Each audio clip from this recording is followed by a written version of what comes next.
নমস্কার বন্ধুরা, আমি সহেলি অলৌকিক জোনের আরও একটি নতুন এপিসোডে তোমাদের সবাইকে স্বাগত জানাচ্ছি। বন্ধুরা, আজ অলৌকিক জোনের এপিসোডে প্রথম যার ঘটনা পাঠ করব তার নাম বিথি হালদার। বিথির ঘটনা এর আগে একবার অলৌকিক জোনে শোনানো হয়েছে। এটি বিথির পাঠানো দ্বিতীয় ঘটনা। সরাসরি চলে যাচ্ছি ঘটনায়, এবং ঘটনাটার সবথেকে গুরুত্বপূর্ণ বিষয়, ঘটনাটি এই মার্চ মাসে হয়ে যাওয়া ঘটনা, একদম বেশি দিন হয়নি, 1 মাস আগের ঘটনা। বুঝতেই পারছো, আজকে 1 মে, মানে শুধু এপ্রিল মাসটাই মাঝখানে গেছে। বিথি বলছেন বিথিরা থাকেন কৃষ্ণনগরে। কৃষ্ণনগরেরই ঘটনা। ওনার স্বামী এবং ওনাদের পাড়ার বন্ধুদের মিলে একটা গ্রুপ আছে। স্বামীর বন্ধু, তার স্ত্রীরা, বিথি, সবাই মিলে একটা গ্রুপ আছে, এবং ওদের বাড়ির ওখানে একটি দোকান আছে। ওখানে বসে সবাই মিলে একটু আড্ডা মারে, গল্প করে, সুন্দর একটা পরিবেশ। তো ওদের মধ্যেই একজন বন্ধু আছেন যিনি ওর স্বামীর বন্ধু, তার নাম চিরঞ্জিত দা। চিরঞ্জিত দা 1 বছর হলো বিয়ে করেছেন। খুব ভালো মানুষ, এবং উনি জাতিতে ব্রাহ্মণ। এবার কেন ব্রাহ্মণ কথাটা মেনশন করলাম, তার কারণটা ঘটনার মধ্যেই আছে, তাই জন্য মেনশন করা হলো। হঠাৎ একদিন বিথি ওর হাজবেন্ড একটা অনুষ্ঠানে গেছিল। অনুষ্ঠান বাড়ি থেকে বাড়ি এসে হঠাৎ শুনছে যে চিরঞ্জিত দার নাকি অ্যাক্সিডেন্ট হয়েছে। সেখানে ওর ভাসুররা এবং পাড়ার অনেক লোকজন গেছে হসপিটালে। শুনে প্রচন্ড মন খারাপ হয়ে গেল। ওনার স্বামী পেশায় এমআর, মানে মেডিকেল রিপ্রেজেন্টেটিভ। পরের দিন ওনার নিজস্ব কাজ ছিল, মিটিং ছিল, সেগুলো অ্যাটেন্ড করে উনিও দেখতে গেছিলেন।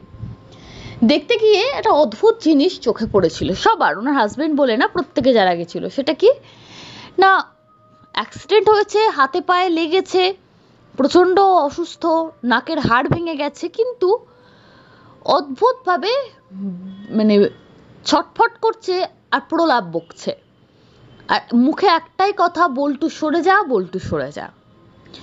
তো ওখানকার হাসপাতালে সিটি স্ক্যান থেকে, এমআরআই থেকে যাবতীয় রিপোর্টস রেডি করা হয়। ডাক্তার তারা দেখেন, এমার্জেন্সিতে সমস্ত কিছু করার পরে এই প্রলাপ বকার কোনো কারণ পান না, কারণ সিটি স্ক্যান পুরো নর্মাল। তখন ওনারা কলকাতা এনআরএস হসপিটালে ওনাকে, চিরঞ্জিত বাবুকে রেফার করে দেন, যে ওখানে দেখতে হবে, কারণ আমরা এখানে কিছু পাচ্ছি না, প্রলাপ বকার কোনো কারণ পাওয়া যাচ্ছে না। কলকাতায় যখন ট্রান্সফার করা হয়, নতুন করে আবার সব রিপোর্ট রেডি করা হয়, তখনও কিন্তু কোনো রকম কারণ পাওয়া যায় না, কারণ সিটি স্ক্যান রিপোর্ট নর্মাল। ওনার মাথায় কোনো চোট লেগে যে উনি প্রলাপ বকছেন বা সেরকম কিচ্ছু কিন্তু রিপোর্টে পাওয়া যায় না, কিন্তু অদ্ভুতভাবে উনি ছটফট করছেন আর প্রলাপ বকছেন। ওনার বাহ্যিক ক্ষতর থেকে যেন সবাই ভাবছে যে মাথার গন্ডগোল হয়ে গেছে অ্যাক্সিডেন্টে, কিন্তু ডাক্তাররা তেমন কিচ্ছু রিপোর্ট পাচ্ছে না। এভাবেই চলছিল। এরপরে জিনিসটা সবার মিলে আলোচনা করছে যে বারবার বল্টুর কথা বলছে কেন। বল্টুর কথাটা বলছে বলে প্রত্যেকেরই সন্দেহ হলো যে কি এমন বিষয় যে বল্টুর কথা বারবার বলছে, আর তো কিছু বলছে না, প্রলাপ বকার মধ্যে বল্টুর কথা বলছে। এই বল্টুর কথা বলার মধ্যেই আসল ঘটনাটা লুকিয়ে আছে।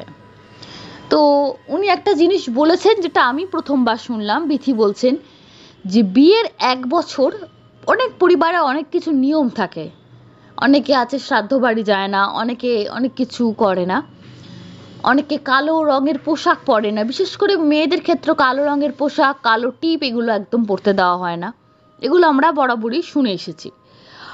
আরও একটা জিনিস নাকি কথিত আছে, 1 বছর নাকি গায়ে হলুদের গন্ধ থাকে, মানে এটা কথার কথা, মানে নতুন বিয়ের যে একটা বিষয়টা থাকে, তাতে নাকি অনেক আত্মা, যারা অপঘাতে যাদের মৃত্যু হয়েছে, তারা নাকি প্রচণ্ডভাবে আকৃষ্ট হয়।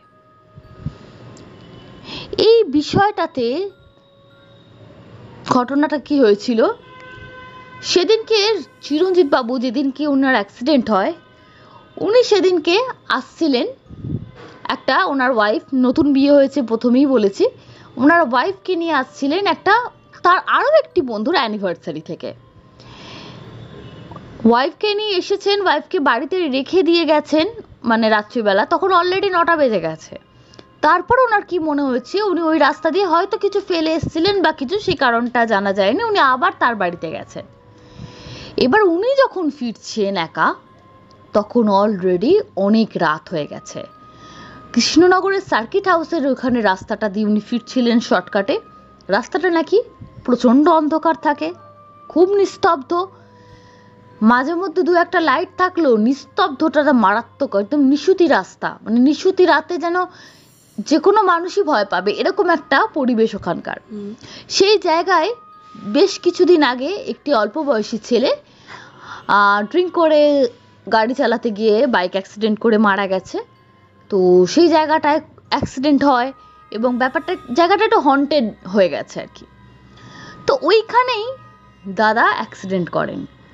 দাদা যখন সুস্থ হন, সুস্থ হওয়ার পরে ওনাকে জিজ্ঞেস করা হয় যে কি ব্যাপার, অ্যাক্সিডেন্ট করলে কেন, তোমার কি কোনোভাবে স্কুটারের চাকা স্কিড করেছে বা কিছু?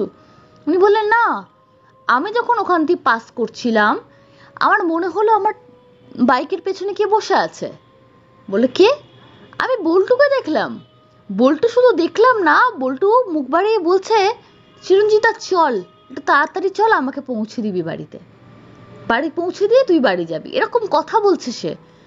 আমি কথাটা শুনলে, উনি বললেন কিছুক্ষণের জন্য মানে আমি স্তব্ধ হয়ে গেলাম যে কে কথা বলছে। আমি প্রথমত বাইকে আমি একা, কাউকে আমি নিয়ে যাচ্ছি না, ওয়াইফকে বাড়িতে রেখে এসেছি, কিন্তু পেছনে কে বসলো? বাড়িতে মাঝ রাস্তায় গাড়িও দাঁড় করায়নি, পেছনে তাকিয়ে দেখে একদম মুখোমুখি যে বল্টু। ওই দেখে উনি প্রচণ্ড ভয় পেয়ে যান এবং সেখানে উনি অ্যাক্সিডেন্ট করেন। ওনার এটুকু মনে আছে, তারপর উনি সেন্স হারান এবং তারপরে উনি যে বারবার বল্টুর কথা বলছিলেন সেটা সবাই জানে। এখন মনে হতে পারে বল্টুকে নিয়ে এত সমস্যা কেন? বল্টু হচ্ছে চিরঞ্জিত দাদের পাড়ার একটি ছেলে। ছেলেটি খুবই ভালো ছিল, সমস্যা একটা ছিল, ছেলেটি প্রচণ্ডভাবে নেশাগ্রস্ত ছিল, মানে এমন কোনো নেশা নেই যে করতো না। বাড়ির লোকেরা তাকে ভালো করার জন্য নেশা মুক্তি কেন্দ্রে দেওয়া, তাকে সমস্ত কিছু করছিল, কিন্তু সেটা ডিপ্রেশনের মধ্যে চলে যাচ্ছিল। একটা নেশা থেকে বেরোনো তো চারটিখানি কথা না, এবং তার মধ্যে একটা মানসিক অবসাদ, একটু মতিভ্রম মতো হয়েছিল, উল্টোপাল্টা কথা বলতো।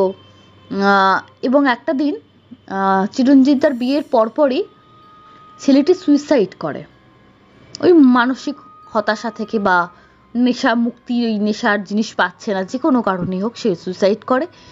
এবং সুইসাইড যখন করার পর চিরঞ্জিতা, যেহেতু নতুন বিয়ে হয়েছে, চিরঞ্জিতাকে ছেলেটি অত্যন্ত ভালোবাসত। তো চিরঞ্জিতাকে সবাই বলে যে তুমি শ্মশানে যেও না। চিরঞ্জিতা উনি ওই বল্টুকে নিজে হাতে শেষ যাত্রায় যখন বল্টুকে নিয়ে যাওয়া হয়, তাকে যেমন মৃত ব্যক্তিকে সাজানো হয়, চন্দন পরানো, মালা দেওয়া, সব কিছু উনি সাজিয়েছিলেন নিজের হাতে। বন্ধুকে শেষবারের মতো উনি বিদায় জানিয়েছিলেন, কিন্তু সবার বারণের জন্য, বিয়েতে 1 বছর হয়নি, বিয়ে হয়েছে তখন কয়েক মাস মাত্র হয়েছে, বিয়ে হয়েছে, উনি শ্মশানে যাননি, এটা হয়েছিল বিষয়।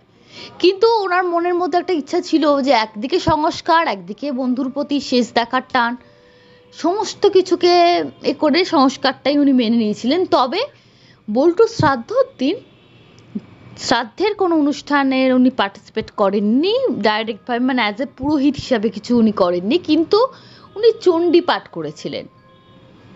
তো তাতেও অনেকে বারণ করেছিল যে তুমি এই বিষয়ের মধ্যে যেও না, কিন্তু উনি চণ্ডী পাঠ করেছিলেন নিজের মানসিক শান্তির জন্য। কিন্তু যে কোনো কারণেই হোক, হয়তো শ্রাদ্ধে কোনো খুঁত হয়েছিল, বা যারা অপঘাতে মারা যায় তাদের হয়তো নর্মাল যে শ্রাদ্ধর যে নিয়মে হয় তাতে হয়, পারলৌকিক কাজে হয়তো তাদের আত্মার শান্তি সবার ক্ষেত্রে হয় না, তো সেটা বল্টুর ক্ষেত্রে হয়েছিল। বল্টুকে তারপর থেকে পাড়ায় প্রচুর লোক দেখেছে, কেউ দেখছে বল্টু ওদের বাড়ির ছাদে বসে আছে, কেউ দেখছে বল্টু হঠাৎ করে চলে গেল, মানে ব্যাপারটা যেন নর্মাল হয়ে গেছিল।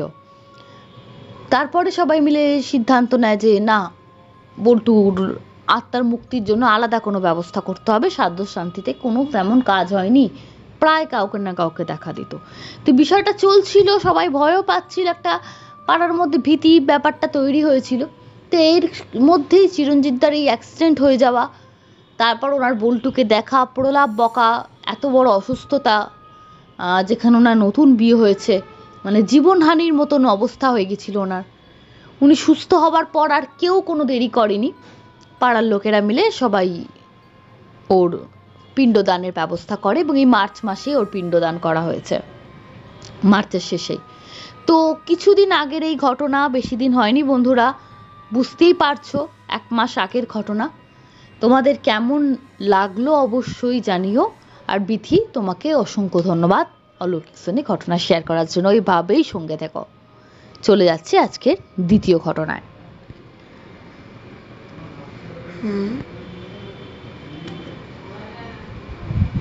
দ্বিতীয় ঘটনা যা শোনাবো, তিনি শান্তনু চক্রবর্তী নন। শান্তনু দাকে একজন ঘটনা শেয়ার করেছেন। শান্তনুবাবু বলেছেন যে ঘটনা যদি প্রচার করো তবে আমার নামে করো না, যিনি পাঠিয়েছেন তার নামে করো, তিনি খুশি হবেন। লিখছে, দিদি ঘটনা যদি প্রচার করো তবে আমার নামে না, পিনাকি রঞ্জন কায়পুত্র বলেছেন এটা বলো। ঘটনাটা পিনাকি রঞ্জন কায়পুত্র বাবুর। পিনাকি রঞ্জনের বাড়ি দত্তপুকুরে, বটতলা চৌমাথায় নীলগঞ্জ রোডের ওপর জনপ্রিয় ভাতের হোটেল চালান। আজ থেকে বেশ কয়েক বছর আগে যখন উনি খেলাধুলো করতেন, খেলতে খেলতে পড়ে গিয়ে পায়ের হাড় বিভৎসভাবে ভেঙে যায় এবং তাকে ক্যালকাটা মেডিকেল কলেজে ভর্তি করা হয়। ওনার পায়ে একটা মেজর অপারেশন হয়।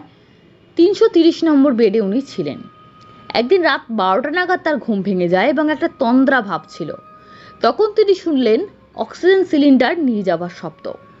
পরপর কয়েকটা রাত ওই সময়ের শব্দে তার ঘুম ভেঙে যেত। এই নিয়ে তিনি বিশেষ বিচলিত হননি, কিন্তু একদিন বেডে অবস্থানকালে তিনি শুনলেন একজন নার্স বলছেন রাত 8টায় লাস্ট অক্সিজেন সিলিন্ডার চলে যায়, এরপর আর যায় না। তখন পিনাকি চমকে ওঠেন। পিনাকি ভয় পেয়ে পুরো ঘটনা তার দাদাকে জানান এবং দাদা নার্সের সঙ্গে কথা বলেন। নার্স বলেন আপনার ভাই 330 নম্বর বেডে থাকায় ওই অভিজ্ঞতার সম্মুখীন হচ্ছে। ওই বেডটি সুবিধের নয়, তবে আমাদের এগুলো বলা বারণ, বলেই ফেললাম। পরপর 7 জন পেশেন্ট ওই বেডে মারা গেছে। তারপর থেকে এই বেডে যারা আসে তারা নানা রকম ভয়ঙ্কর পরিস্থিতি বা অনেক ঘটনার সম্মুখীন হয় রাত 12টার পর, সারাদিন নয় কিন্তু। এরপর কয়েকদিন পিনাকি প্রচণ্ড ভয়ে ভয়ে ছিলেন। একদিন উনি ঠিক করেন রাতে আর ঘুমোবেনই না, জেগে থাকবেন, দেখবেন কে সিলিন্ডার নিয়ে যায়। কিন্তু রাত 12টা পেরিয়ে বহুটা সময় কেটে গেল, কিন্তু সেই রাতে আর কোনো ঘটনা তার চোখে পড়েনি। এরপর তিনি হসপিটাল থেকে বাড়ি আসেন এবং তার নিজের জীবন অন্য একটি ভৌতিক ঘটনা তিনি পরে অলৌকিক জোনে শেয়ার করবেন। আচ্ছা, এর সঙ্গে হয়তো রিলেটেড আরও একটি ঘটনা আছে, ওটা উনি পরে শেয়ার করবেন। তবে এই ঘটনাটাও হসপিটালে, এমনি হসপিটালে মানুষের কাউর ভালো লাগে না, অসুস্থ অবস্থায় মানুষ বাধ্য হয়ে যায়, তার মধ্যে যদি এরকম ঘটনা ঘটে কারই বা ভালো লাগবে, আর কীরকম হরিফিক একটা সিচুয়েশন তৈরি হবে আশা করছি বন্ধুরা তোমরা বুঝতে পারছো। আজকের এপিসোড বেশি বড় করব না বন্ধুরা, তবে এরপর সরাসরি আজকে চলে যাচ্ছি কমেন্ট বক্স সেকশনে। দেখিনি আগের দিনের পর্বে কোন কোন বন্ধুরা কমেন্ট করেছেন। প্রথমে সৌমেন্দু রয় চৌধুরী। আজকে একটা কথা বলি, সৌমেন্দু বাবু বহুদিন ধরে অলৌকিক জোনে কবিতা লিখে লিখে পাঠান, মানে অলৌকিক জোনে কমেন্ট বক্সে। সেভাবে হয়তো প্রতিটা ছড়া আমি ওর পড়ে হয়তো শোনাই না, হ্যাঁ হতেই পারে, কিন্তু উনি একটা রেগুলার যারা শোনেন তাদের মধ্যে কিন্তু ওনার নাম অন্যতম। এমন একটা এপিসোড দেখিনি যে তাতে ওনার কমেন্ট আমি আজ অব্দি পাইনি। Thank you so much Soumendu বাবু। সুতপা দাস লিখেছেন আউটস্ট্যান্ডিং ঘটনা। প্রীতম বিশ্বাস কমেন্ট করেছেন। এস দেব রয় কমেন্ট করেছেন। অমৃতা চৌধুরী কমেন্ট করেছেন। মধুশ্রী সেনগুপ্ত কমেন্ট করেছেন। পিয়া পোদ্দার লিখছেন ঘটনাটি সত্যি খুব ভয়ের, তবে কোথাও যেন টিভি সিরিয়ালে দেখা ঘটনার সঙ্গে মিল পাচ্ছিলাম। হ্যাঁ, এরকম অনেক ঘটনা ঘটে, তবে আরেকটা কথা আমি শুনেছিলাম, একটা সোশ্যাল সাইটে পড়ছিলাম অনেক দিন আগে, টিভি সিরিয়ালে যেসব ভৌতিক ঘটনাগুলো আমরা দেখতাম, একটা নাম বলতে গিয়েও বলতে পারছি না, জানি না ইউটিউবে রুলসে আমি আটকে যাব কিনা, অনেক ঘটনা কিন্তু সত্যি ঘটনা থেকে অনুপ্রাণিত হয়ে কিন্তু সেখানে করা হয়, তারপর কিছুটা তারা গল্পের খাতিরে স্ক্রিপ্ট তৈরি করে। মি অ্যান্ড মাইসেলফ কমেন্ট করেছেন। রুমা কমেন্ট করেছে। ইন্দ্রজিৎ রয় চৌধুরী কমেন্ট করেছে। ডটার্স ক্রিয়েশন রাজকুমার সামন্ত, শুভম পাল, প্রাতনু ব্যানার্জি, অমিতা ঠাকুর, পাপিয়া চ্যাটার্জি, ঐন্দ্রিলা ঘোষ, সুদীপ্তা ব্যানার্জি, আরও দেখিনি কাদের কাদের কমেন্ট মিস করছি। কমেন্ট করছে তন্ত্র কথা, লিখেছেন আমি নিজে মাতৃসাধক, আজ ঘটনাটা এই চ্যানেলটার প্রথম দেখা পেলাম, ভালো লাগলো, ধন্যবাদ, আপনি সঙ্গে থাকবেন। সুদীপ ইমোশন কমেন্ট করেছে দামিনী পাল, সিরিয়াসলি অবাক হয়ে গেছিলাম নোটিফিকেশান দেখে, একে একে অসাধারণ দিদি। বসন্ত কায়পুত্র, সহেলি ম্যাডাম আমি আপনার নিউ লিসনার, শান্তনীকে খুব ভালোভাবে চিনি, তাহলে সুতরাং বুঝতে পারছি এই ঘটনা আজকে যার পড়া হলো উনি লিখেছেন, আশা করা যায়। সুকন্যা ওয়ার্ল্ড, ঈশিতা কুমার ঘোষ কমেন্ট করেছেন, বাপ্পা দাস কমেন্ট করেছেন, বিট্টু সাহা কমেন্ট করেছেন, ইউজার কমেন্ট করেছে সুদীপ মান্না, অমিত ভট্টাচার্য, সৌরভ সাহা, রত্না দেবনাথ, গীতা গোস্বামী প্রমুখ। একজন কমেন্ট করেছিলেন, এই মুহূর্তে তার কমেন্টে আমি দেখতে পাচ্ছি না, যে দিদি একটা নিশ্চিত ডাকের ঘটনা বানান, বা কেউ লিখেছেন একটা ব্ল্যাক ম্যাজিকের ঘটনা বানান। ভাই বা বোন আপনারা যারাই লিখে পাঠান, একটু কথা বলতে চাই, বানিয়ে কোনো ঘটনা আমি কিন্তু প্রেজেন্ট করি না অলৌকিক জোনে। শুধু তাই না, যারা পাঠান বহুদিন ধরে পাঠাচ্ছেন এমন বন্ধুদের ঘটনাই আমি সিলেক্ট করি, নতুনদের ঘটনাও অবশ্যই সিলেক্ট করা হয়, তাদেরই যারা নিজেদের সম্পূর্ণ ফোন নাম্বার ইনফরমেশন সব কিছু দেয় তাদেরই। যেখানে আমার বিন্দুমাত্র ডাউট হয় সেখানে ঘটনা কিন্তু আমি শেয়ার করি না।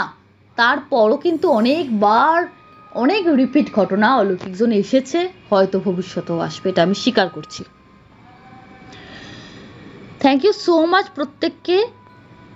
এই যে দিদি পরীর ঘটনা বলো প্লিজ, জ্যোতি লিখেছেন, পরীর ঘটনা এলে নিশ্চয়ই শোনানো হবে। প্রতিটা ঘটনা যদি আসে যেগুলো আপনারা চাইছেন এলেই শোনানো হবে, না এলে কিভাবে শোনাবো ভাই। থ্যাংক ইউ সো মাচ, সঙ্গে থাকুন, ধন্যবাদ, শুভরাত্রি।